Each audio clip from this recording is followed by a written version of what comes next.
Hello students. देखो, आप मैं उम्मीद करता हूं आपने मेरे पहले वाले सारे लेक्चर देख लिए होंगे। बहुत सारे लेक्चर मैंने डाल दिए हैं और इसी कंटिन्यूटी में मैं और भी लेक्चर डालता रहूंगा। तो बेटा, आज का जो हमारा टॉपिक है वो है, लिख रखा है मैंने, कांस्टेंट रिलेशंस। कांस्टेंट रिलेशंस, और उस कांस्टेंट रिलेशन में भी मैं स्ट्रिंग कांस्टेंट्स की बात करूंगा।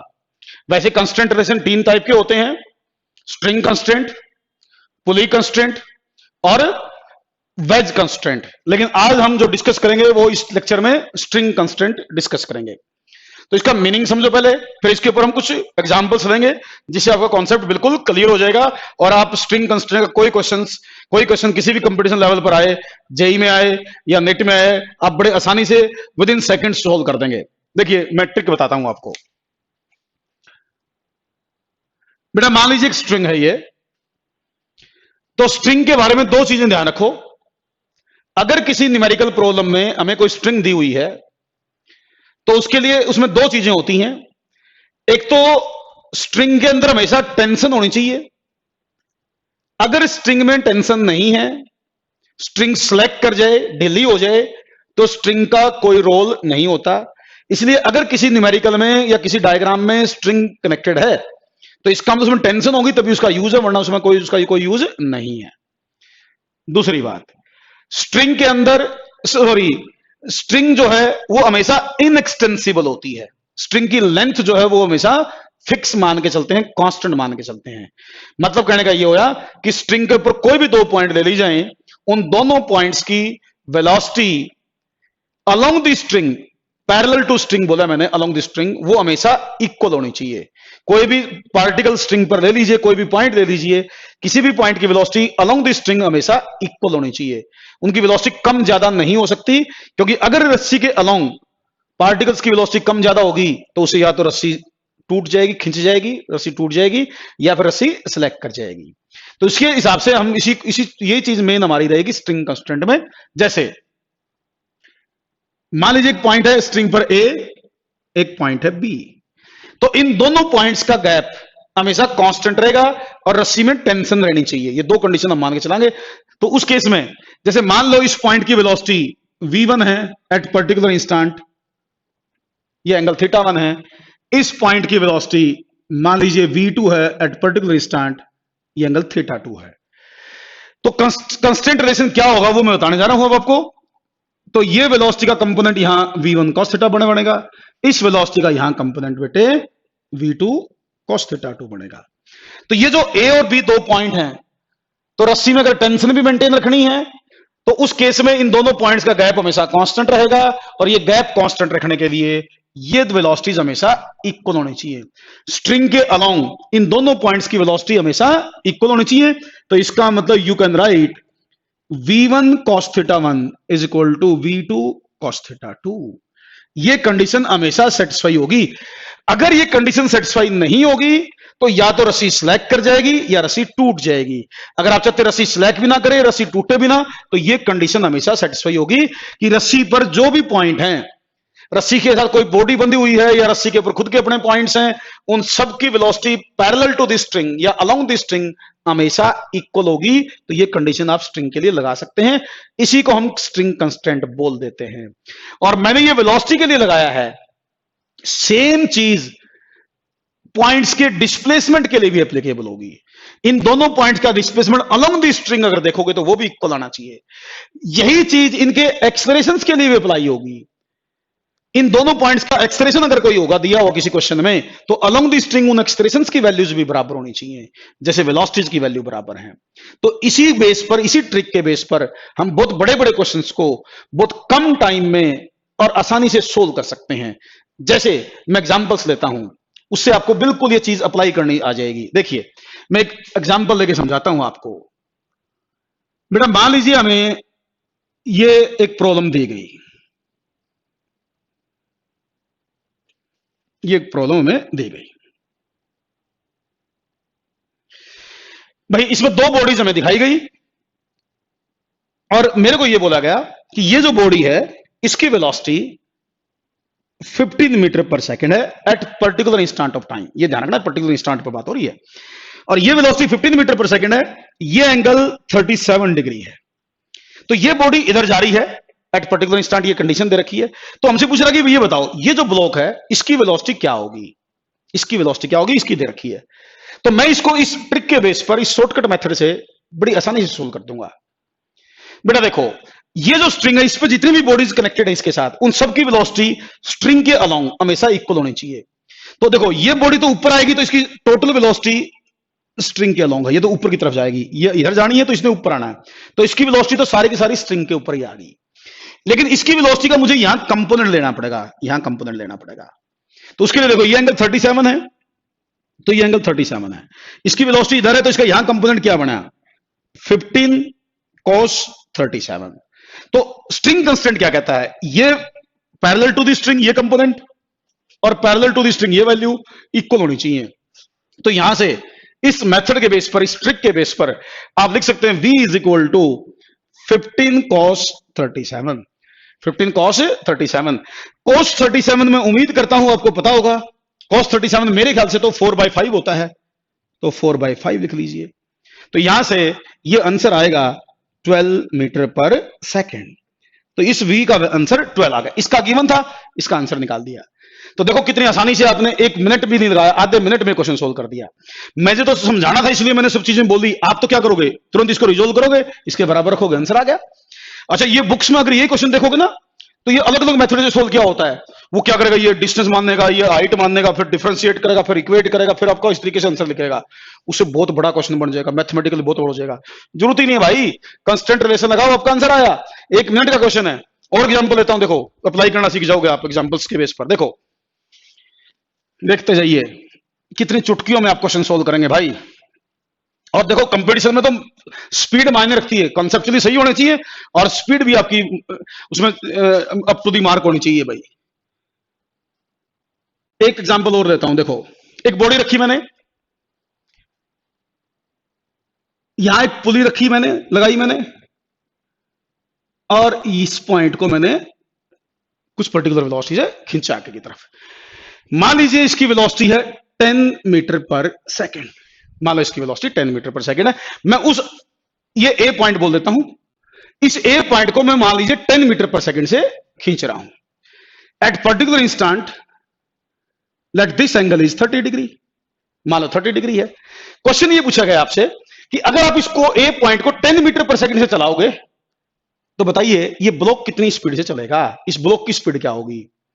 और हम ये मान के चलाएंगे कि ये ब्लॉक ग्राउंड से अपना कांटेक्ट लूज नहीं करेगा, ये ग्राउंड से कांटेक्ट लूज नहीं करेगा, ऐसा आपको गिवन है। तो आप प्रैक्टिकली सोचिए, जब आप इस पॉइंट को आगे खींचेंगे ए को, तो ये अंडरस्टूड है कि ये बॉडी राइट साइड में ऐसे जाएगी, ओरिजेंटल चलेगी। तो ये ओरिजेंटल चलेगी, ये इधर जा रहा है, तो ये तो इसकी तो यहीं जा सकती है, ग्राउंड से तो कांटेक्ट खत्म करेगी नहीं, ऐसे मैंने कंडीशन लगा रखी है। तो आपको ये v बताना है 1 मिनट में। क्या करें आप, इस v को यहां रिजोल्व कर लें, v cos 30। तो इस पॉइंट की वेलोसिटी ये है along the string, along the string, इसकी वेलोसिटी 10 है, तो इसकी वेलोसिटी ये और ये वेलोसिटी बराबर होनी चाहिए। तो इसका मतलब v cos 37 10 के बराबर। अलोंग द स्ट्रिंग इसकी वेलोसिटी देखो, इसकी वेलोसिटी देखो, स्ट्रिंग के पैरेलल इक्वेट कर दो उठाकर। तो यहां से v cos 30 लिया था भाई, 37 नहीं था, cos 30। cos 30 कितना होता है, √3/2 इज इक्वल टू 10।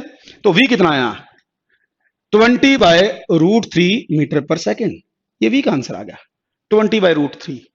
तो ये आपको वेलोसिटी निकालनी थी, इसकी दे रखी थी, इसकी आपने निकाल दी। मेरे ख्याल से तो इजी है भाई, बिल्कुल बिल्कुल आसान क्वेश्चन है। और एग्जांपल लेता हूं, और एग्जांपल लेता हूं, क्योंकि जितने ज्यादा आप क्वेश्चन सोल्व करते हैं कॉन्सेप्ट उतना ही बिल्डअप होता रहता है आपका, आप उसको दिमाग में बैठा लेते हैं। और देखिए बिल्कुल आसान सा एग्जांपल एक, और बड़ा अच्छा क्वेश्चन है ये, लेकिन आसान हो गया इस ट्रिक के बेस पर। देखो बेटा फ्रिक्शनस मान लीजिए आपको एक वो दे दी, रोड दे दी, इस रोड में एक हमने रिंग डाल दी, इस रोड में एक रिंग डाली हुई है। ये रिंग एक स्ट्रिंग से कनेक्टेड है और स्ट्रिंग एक पुली के ऊपर से होती हुई एक मास से कनेक्टेड है बेटा, इस मास से कनेक्टेड है। ऐसा कुछ एक अरेंजमेंट हमें दे दिया गया। अब क्या कह रहा है ये कह रहा है एट पर्टिकुलर इंस्टेंट इसकी वेलोसिटी है 5 मीटर पर सेकेंड। मान लो एट पर्टिकुलर इंस्टेंट ये 5 मीटर पर सेकेंड से नीचे जा रही है, ये एंगल है 37 डिग्री, ठीक। क्वेश्चन क्या है, ये कह रहा भाई मान लो जिस इंस्टेंट पर इसकी वेलोसिटी 5 है डाउनवर्ड, तो इस रिंग की वेलोसिटी बताएं क्या होगी। बेटा पहले तो ये समझो रिंग चलेगी किधर। मुझे तो ऐसा दिख रहा है कि रिंग रोड के अंदर से चलेगी, तो रिंग तो इधर ही जा सकती है, और तो कोई जगह ही नहीं उसके पास जाने के लिए। रोड जैसे रोड में रिंग डली हुई तो इधर जा सकती है, इधर जा सकती है, लेफ्ट या राइट जा सकती है।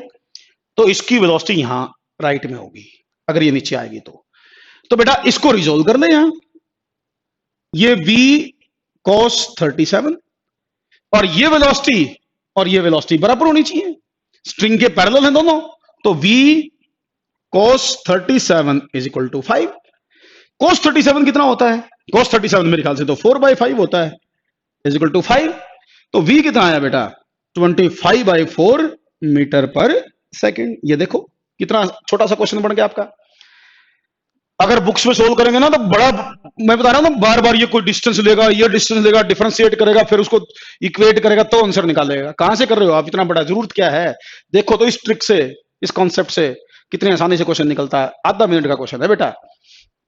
और एक एग्जांपल समझाता हूं आपको, और एक एग्जांपल लेता हूं। देखिए स्ट्रिंग कंस्टेंट के एग्जांपल्स में ले रहा हूं, ध्यान रखना, केवल स्ट्रिंग कंस्टेंट पर अभी मैं कंसंट्रेट कर रहा हूं, फिर मैं वेज कंस्टेंट बताऊंगा आपको, पुली कंस्टेंट बताऊंगा। एक और मैं एग्जांपल लेता हूं। देखो बेटा अब की बार रोड को मैं वर्टिकल कर रहा हूं, ये वर्टिकल रोड है। देखो बेटा ये वर्टिकल रोड है, इसमें रिंग डाली हुई है, इस वर्टिकल रोड में रिंग डाली हुई है। ये एक पुली है, ये एक मास हमने यहां सस्पेंड कर रखा है। मान लीजिए आपको ये डिस्टेंस गिवन है, लेट ये डिस्टेंस है L, ऐसा दे रखा है आपको। अब क्वेश्चन को समझिए ध्यान से। मास वास की क्या कंडीशन है, क्या वैल्यूज, उस पर मत जाना इस टाइम पर। इस टाइम हम वेलोसिटी से रिलेटेड बातें कर रहे हैं, तो मास वास तो जो होगा वो होगा, हमें उसकी जरूरत नहीं पड़ेगी अभी। कंडीशन ये है कि कहता भी हमने इस रिंग को रिलीज कर दिया, छोड़ दिया। ये रोड में यूं डली हुई थी रिंग, ये यूं डली हुई थी, मैंने इस रिंग को छोड़ दिया, तो ये रिंग अपने वेट के कारण नीचे आएगी। ये रिंग अपने वेट के कारण नीचे आएगी, क्योंकि ऊपर रोकने वाला कोई है ही नहीं, इसको ऊपर की तरफ तो खींचने वाला कोई है नहीं, तो ये अपने वेट के कारण नीचे आ जाएगी। कंडीशन ये है, ये कहता है एट पर्टिकुलर इंस्टेंट ये रिंग जो है इसकी वेलोसिटी है v। ये रिंग नीचे आ गई थोड़ी सी, ये हाइट गिवन है। अब की बार मैं थोड़ी कैलकुलेशन करवाऊंगा आपसे। अब की बार ये रिंग पर्टिकुलर इंस्टेंट पर नीचे आ गई, h हाइट नीचे आ गई, उस टाइम इसकी वेलोसिटी v है, इसकी वेलोसिटी v है उस इंस्टेंट पर। तो इसकी वेलोसिटी v है, तो इस ब्लॉक की वेलोसिटी पूछ रहा है, what is the velocity of this block. मान लीजिए इसकी वेलोसिटी है v डैश, इसकी वेलोसिटी v है, इसकी वेलोसिटी v डैश है, मुझे ये v डैश निकालनी है।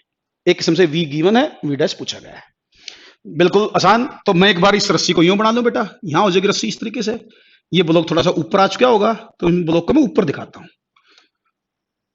ये अब मुझे आंसर लेकिन थीटा बीटा नहीं दिया अब की बार, इसने ये h और l दे दिए, तो इसका मुझे आंसर h और l में कन्वर्ट करके लिखना पड़ेगा। कोई बात नहीं, हो जाएगा। मैं इस एंगल को थीटा मान लेता हूं एक बार, let this angle is theta. इस वेलोसिटी को रिजोल्व कर देता हूं, v cos थीटा। अब देखो आप खुद बताओ मुझे, ये v cos थीटा और ये v क्या बराबर, v डैश बराबर नहीं होनी चाहिए, तो लिख दो answer v dash is equal to v cos theta. बेटा इसमें है क्या, v dash v cos theta के बराबर होगी। cos थीटा ट्रायंगल से निकाल दो भाई, ये l ये h, तो ये कितना हो गया, ये होगा under root l square plus h square, उससे cos थीटा की वैल्यू निकल जाएगी। ये बेस है, ये हाइपोटेन्यूज है, तो cos की वैल्यू क्या हुई, h over under root l square plus h square. तो देखो v डैश की वैल्यू क्या होगी, आपके सामने आंसर है v h over under root l square plus h square. ये v डैश का आंसर आएगा। देखो आप कितना आसान क्वेश्चन बन गया आपका, कोई डिफरेंशिएशन नहीं, कोई कुछ नहीं, कोई मैथमेटिक्स नहीं, बिल्कुल फिजिक्स का कॉन्सेप्ट लगाना है हमने। तो फिजिक्स कॉन्सेप्ट से हमारा क्वेश्चन आसानी से। मैं फिजिक्स में एक बात बताता हूं बच्चों को बार बार कि आप फिजिक्स को ना रटो मत, फिजिक्स के कॉन्सेप्ट्स को स्ट्रॉन्ग करो, आपके क्वेश्चंस अपने आप निकलेंगे। कॉन्सेप्ट्स इसके स्ट्रॉन्ग है ना, कॉन्सेप्ट बिल्डअप करो आप पहले, उसके बाद आप उस न्यूमेरिकल्स पर जाओ। न्यूमेरिकल्स की प्रैक्टिस कॉन्सेप्ट्स को याद करवा देगी, ठीक है ना। और एग्जांपल ले लेता हूं, एक देखने में बड़ा लगेगा, है बिल्कुल आसान सा, देखना। एक एग्जांपल और ले लेता हूं मैं। देखो ये एक वर्टिकल रोड है, इसमें एक रिंग डाल रखी है, एक वर्टिकल रोड है, एक रिंग डाल दी हमने यहां। एक यहां रोड है बेटे, हॉरिजॉन्टल रोड है, एक रिंग यहां डाल दी, ठीक है। 2 रिंग का क्वेश्चन लेता हूं अभी बार। ये बेटा पुली है, पुली के ऊपर से एक स्ट्रिंग गई, इनसे कनेक्टेड है आपस में दोनों। क्वेश्चन ये है, लेट ये angle 37 degree at particular instant पर, ये एंगल 53 डिग्री। अब ये रिंग इधर जा रही है v वेलोसिटी से, ये रिंग v वेलोसिटी से राइट साइड में जा रही है, लेफ्ट साइड में सॉरी। तो ये कह रहा कि जिस टाइम ये वेलोसिटी v से जा रही है तो ये जा रही है ऊपर, मान लो ये ऊपर जा रही है, और इसकी वेलोसिटी है 20 मीटर पर सेकेंड, इसकी वेलोसिटी 20 मीटर पर सेकेंड है। तो ये रिंग 20 से ऊपर गई, ये लेफ्ट में गई, इसकी वैल्यू दे दी, इसकी वैल्यू पूछ ली, ये पूछ रहा what is the value of this v, इस v की वैल्यू बताइए। तो स्ट्रिंग कंस्टेंट से देखो आप एक बार, इसको यहां रिजोल्व करो, ये एंगल 37, ये 37, कंपोनेंट v cos 37। ऐसे इस 20 को रिजोल्व करो यहां स्ट्रिंग के पैरेलल, 20 cos 53, cos 53 है भाई, cos 53, ये कंपोनेंट और ये कंपोनेंट इक्वेट करके देखो आप, आपका आंसर चुटकियों में आएगा। cos 37 v 20 cos 53 इक्वेट कर दो, देखो v cos 37 कितना बताया था मैंने, cos 37 मेरे ख्याल से 4/5 बताया था मैंने, 4/5। cos 53 कितना होता है, cos 53 3/5, 3/5, 5 से 5 गया तो v is equal to 20 into 3/4, तो मेरे हिसाब से तो 15 मीटर पर सेकेंड आंसर आ गया इसका। तो this is the required answer, ये 15 मीटर पर सेकेंड आपके सामने आंसर है भाई। कोई मुश्किल है, कोई भी चीज इसमें मुश्किल आपको लग रही हो तो मुझे तो लगता नहीं भी कोई भी चीज ऐसी है जो कि आप कर नहीं सकते। आप 1 मिनट में इस क्वेश्चन को, इस तरह के क्वेश्चन को सोल्व कर सकते हैं, बड़े ही इजी क्वेश्चन हो जाते हैं अगर आपको ये कंसेप्ट याद है तो, ये कंसेप्ट याद है तो। याद क्या समझना है ना भाई, क्यों है ये वेलोसिटी बराबर क्यों होनी चाहिए, क्योंकि मैंने कहा अभी रस्सी में टेंशन मेंटेन करनी है और रस्सी को तोड़ना भी नहीं है, तो ये कंडीशन होनी जरूरी है। अगर ये कंडीशन नहीं होगी, पीछे वाले की वेलोसिटी ज्यादा होगी तो रस्सी ढीली हो जाएगी, आगे वाले की ज्यादा होगी तो रस्सी टूट जाएगी। तो ना तो हम रस्सी को तोड़ना चाहते, ना हम टेंशन खत्म करना चाहते, तो ये कंडीशन जरूरी है।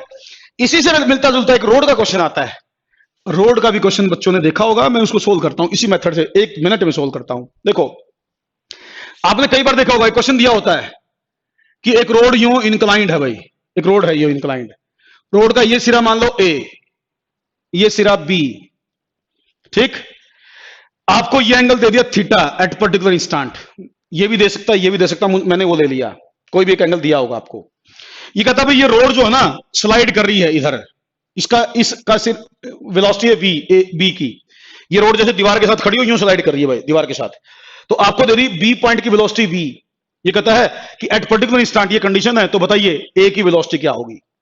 b की वेलोसिटी गिवन है, a की वेलोसिटी मेरे से पूछ रहा है, तो मैं इसको बगैर किसी डिफरेंशिएशन के कांस्टेंट रिलेशन से सोल्व करने की ट्राई करता हूं। देखो आप उसके लिए देखो, ये ब्लॉक इधर जाएगा तो ये ब्लॉक नीचे आएगा, ये अंडरस्टूड है।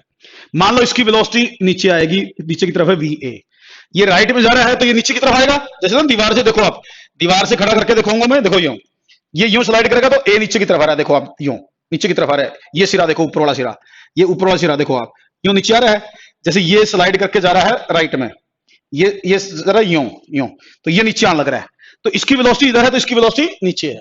कांस्टेंट रिलेशन लगाना मुझे, यहां इसको रिजोल्व करके लिख देता हूं va cos थीटा, फिर इसको रिजोल्व करता हूं इसके पैरेलल, उसके लिए मुझे ये एंगल चाहिएगा 90 माइनस थीटा, तो ये एंगल भी 90 माइनस थीटा, तो ये होगा v cos 90 माइनस थीटा, और ये बनेगा v sin theta, v sin theta. ये वैल्यू और ये वैल्यू इक्वेट कर दूंगा मैं, तो मेरे पास आंसर आएगा va cos थीटा। देखते जाओ भाई ध्यान से, v sin थीटा, cos को उधर ले जाओ बेटे, तो v sin theta by cos theta, और va is equal to v tangent theta.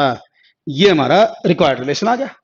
देखो आप कांस्टेंट रिलेशन से कितना आसान है ये, बिल्कुल इजी। आपको इसमें न्यूमेरिकल वैल्यू दे रखी हो तो वो पुट कर देंगे, उसके हिसाब से सोल्व कर देंगे। हमने तो हर बार क्या करना है, रोड हो या स्ट्रिंग हो, उसके ऊपर कोई भी 2 पॉइंट हैं, उनकी वेलोसिटी को रिजोल्व कर लेना है अलोंग द स्ट्रिंग, बस अलोंग द रोड हो या अलोंग द स्ट्रिंग हो, और उनकी वेलोसिटी के जो भी कंपोनेंट स्ट्रिंग के अलोंग आएंगे उनको इक्वेट कर देंगे। स्ट्रिंग कंस्टेंट से रिलेटेड सारे क्वेश्चन निकल जाएंगे आपके। और कई बार ना ऐसा होता है, स्ट्रिंग कंस्टेंट एक बार लगाओगे आप, फिर उसका यूज किसी दूसरे पार्ट के लिए करोगे, तो स्ट्रिंग कंस्टेंट अगर आपको आती हैं तब आप पूरे क्वेश्चन को कई बार सोल्व कर पाते हो, कई बार तो इस पर डायरेक्ट क्वेश्चन आएगा, कई बार अलग से ये अप्लाई हमें करना पड़ेगा। तो आज का जो लेक्चर था मेरा वो स्ट्रिंग कंस्ट्रेंट से रिलेटेड था। नेक्स्ट लेक्चर में मैं आपको पुली कंस्ट्रेंट और वेज कंस्ट्रेंट के कुछ क्वेश्चंस करवाऊंगा, बड़े इंपॉर्टेंट हैं। मुझे उम्मीद है कि आपको ये समझ में आया होगा और काफी इंटरेस्टिंग भी लगा होगा। बड़ा शॉर्टकट मेथड मैंने आपको बताया है, ये आपको काफी हेल्पफुल रहेगा नीट में और जेई में। ठीक है, तो नेक्स्ट लेक्चर में मिलते हैं बेटा।